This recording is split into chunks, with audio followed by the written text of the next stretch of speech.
I am neither Goku nor Vegeta. I am Gogeta, and I order you to subscribe to Geekdom 101, unless you want your soul punished. Alright, so we've got some pretty interesting new tidbits here that have been revealed from various Japanese sources, Japanese magazines and whatnot, involving the history of the Saiyans and Frieza in Dragon Ball Super Broly, but not so much the Dragon Ball Super Broly story necessarily. This video will not have spoilers for that film. Instead, we're going to discuss the section of the film that takes place in the past and talk about some interesting tidbits that have been revealed about that whole time period. So that's kind of what this is about. Not really any spoilers here, just interesting tidbits that aren't even really in the film about the characters and whatnot. So again, no spoilers for Dragon Ball Super Broly here. It's just going to be talk, but there is some interesting developments, so we're going to get into that. First and foremost here, I want to discuss the fact that, credit to Herms for the translation here. Let me take a look here. They have a fold-out section here about King Cold and Frieza, and essentially what they discuss is that when they have the scenes of the destruction of planet Vegeta in the past, when Frieza destroyed the planet, Frieza was a child, and it actually says in another magazine, I remember they said he was a child. I think it was one of the foreign, I think it was one of the South American movie summary things. I don't really remember, but they state that Frieza is a child when he takes over the Empire. And to me, that's interesting because we don't know Frieza's exact age, but it appears like during that time period, at least, he was indeed a child, and King Cole was the adult. So again, we don't know his age exactly or how his species' age correlates with, you know, human beings or Saiyans or whatever the case may be, but it does state here, which I think is very, very interesting, that Frieza was born with an incredibly high potential. It actually states that he was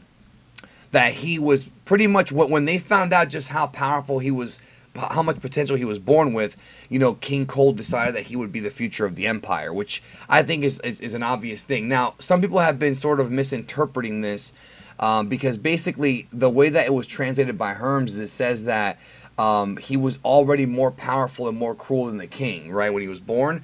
But the Dragon Ball Z anime distinctly states that King Cold is stronger. There's several scenes that state that King Cold is stronger than Frieza during that time period in Dragon Ball Z episode 119. That's the actual episode, you can reference it.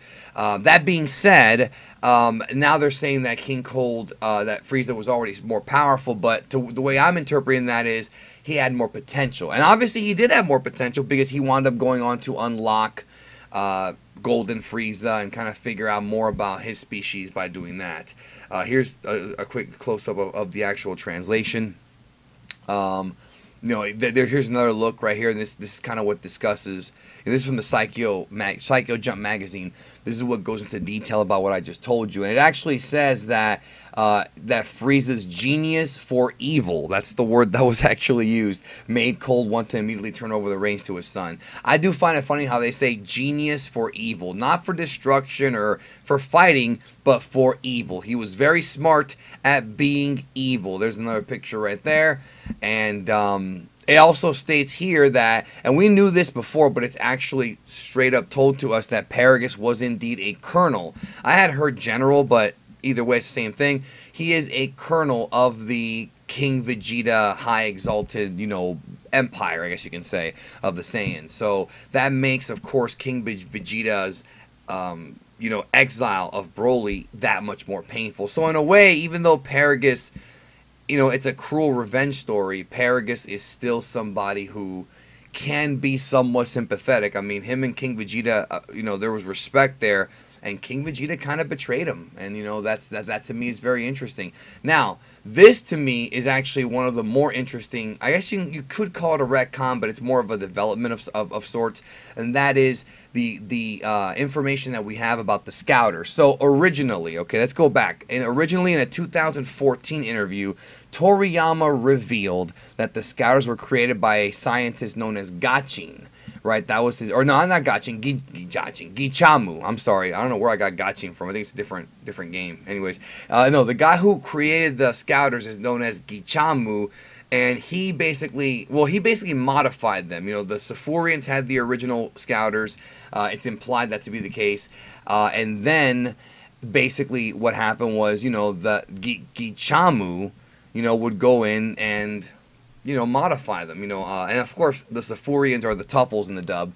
Now that was changed, however, because we found out earlier this year that in Dragon Ball Super Broly, Lemmo, this guy right here, is the inventor of the Scouters. So that is a retcon compared to what Toriyama said. Now, obviously, Gichamu is not mentioned in any of the manga or anime of Dragon Ball. It's only an interview with Toriyama. So you could just sit there and say that. I mean, obviously, Toriyama forgot. That's obvious, right?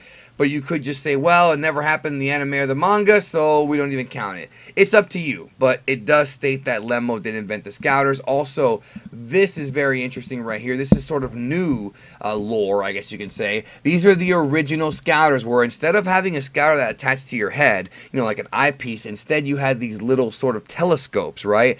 And they push a button and they could, you know, determine power levels. So you have to hold it up to your eye. See what I'm saying? This is new technology. Well, not new technology. This is old technology that the Saiyans used before having the actual Scouters get modified. So, you know, to me, I always found that to be very, very, very interesting.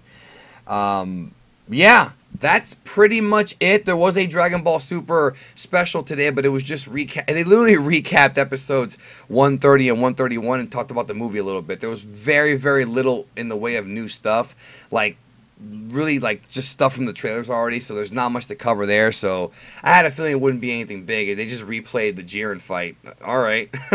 But the movie's coming out very soon in Japan. Of course, we'll have the LA premiere, and then it'll come out in January in the United States and most of the world. Anyways, that's it. Thanks so much. Hope y'all have a great rest of your day, and I'll talk to you soon.